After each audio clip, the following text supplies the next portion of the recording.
Hi, welcome back to another episode in my kitchen. So we've made the chili jam.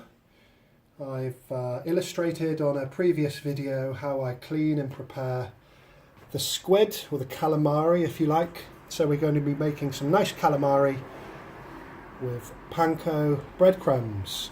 So we have, this was a pound of squid that's been prepared, so this is slightly less. 3 eggs, blended, I like it nice and smooth, touch of salt and pepper, and some panko breadcrumbs with a nice lemon. So let's get our oil ready for deep frying. So this is very simple. Into the egg wash, or the egg,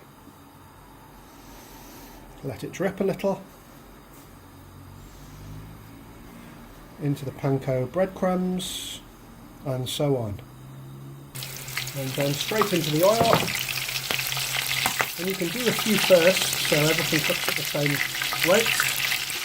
So obviously you can't add them all at the same time, so you've sort of got to cook them on a rotation. And apologies anybody watching this from Europe or other countries in the world, but quite simply we have a very embarrassing array of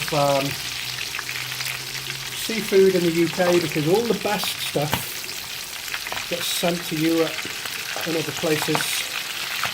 So it's better to use a bigger variety of squid